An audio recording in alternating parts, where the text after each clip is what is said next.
watching Terrone Prescod, who is the left guard, number 70 here for NC State.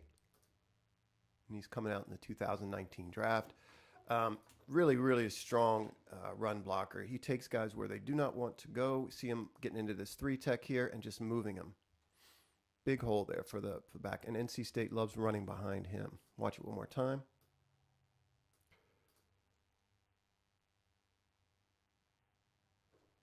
You know, we talk about this all the time, that, you know, you want a guy that blocks to the end of the whistle. Watch this play. You see this all the time with him. And unfortunately, this is actually a rare commodity, I find, in offensive linemen. A lot of guys don't stay on their blocks. This guy stays on his block longer than he needs to, which is what I like. Here we see him open up a pretty large hole, and again, kind of finish his man to the ground and stay on top of him there. Watch him get out in front of this guy, which is a difficult block to make here. This guy's got position on him. Stretch. You see him turn, see him keep his feet moving, and with his hips kind of generate that power to turn him. Right there. Big lane is opened up, and he just slams this guy to the ground. You see him do these pancake blocks, as they're called, all the time. It's not unusual. I've watched 3 games featuring Prescod here, the NC State left guard. And he's consistently overpowering guys, and he's consistently finishing. You see him kind of just drive that guy into the ground there, that 3-tech. One of the things I would say is he, you know, based on the fact that I've only seen 3 games, is there may be a level of competition concern that should be entertained as a possibility. I'd say his tape versus Texas A&M is really where you see him tested. This is really the 4th game I've watched on him. He isn't in for the majority of this game. He leaves, comes back, and then ultimately leaves.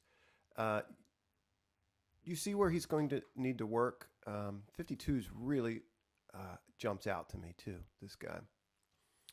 But one thing I want you to notice here, he has a tendency to reach a little bit and lean, and you see this guy exploit that, gets under him and rips him down, tries to swim over. But what I want you to see is how strong his hands are and how much effort he puts forth. He really stays engaged, and it's because of how strong he is. How strong is. You see he really gets violently ripped there. Watch him do everything he can to stay in front, and he gets ripped again. This time, the guy frees himself, but it's just long enough there. Just a lot of work. He gets beat there, but works really hard to keep this guy away from the quarterback. And the play is successful. But, yeah, you see him kind of going up against somebody that might possess more of an NFL strength. 34 and 52 for Texas A&M kind of jump out at me as pretty good players. You see he's got to come over and get this nose tackle here from the left guard position. The center is going to try to get second level on this linebacker. And 34 gets right into him. But what I want you to watch, he clearly gets blown into the backfield there. He just couldn't get over. This guy fires off the ball, and he just cannot get over in time. And he gets blown up a little bit. But I want you to watch how he keeps his hands engaged, and it's just these little things. He's so strong. Gets into him just a little bit at the end there, even though he's beat, just a little bit. And that may be the difference. It allows this guy to make through that hole, even though he's beat from the snap there. Being asked to make a very difficult block, and what we see is really strong hands in the ability to just stay engaged.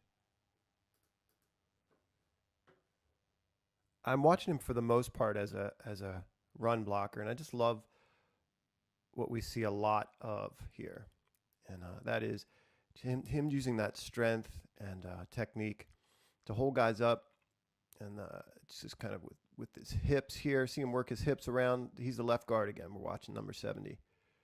See him hold that guy up and just work his legs and work his hips to just turn him and open up a hole. Again, he stays on top of his guy. Gets off the ball in a hurry here, gets into the guy.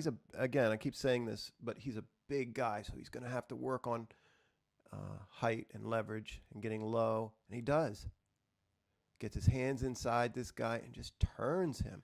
Again, watch how he fires off the line here, gets under this guy, gets inside with his arms, just drives him, just overpowers him. Again, you want to allow for the possibility that things are not going to be this simple for him in the NFL. That's to be sure.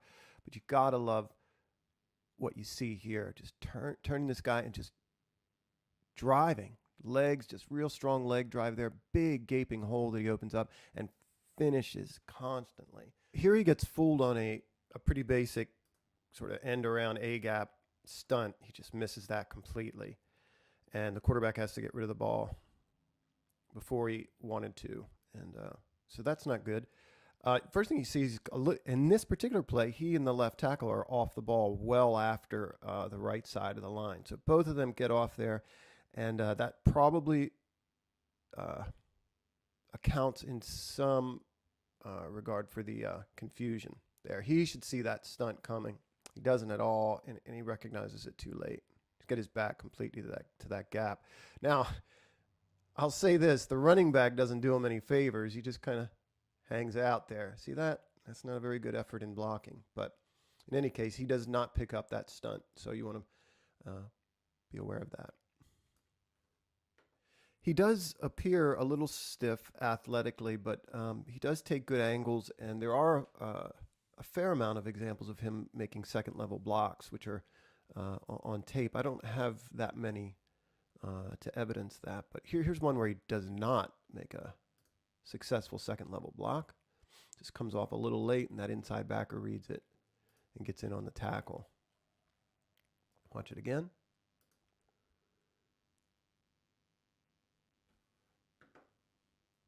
I'll close with an example of him actually making a second-level block there successfully, just showing that he can do it, and he has done it. I'm looking forward to seeing more game tape on him, finding out what's out there.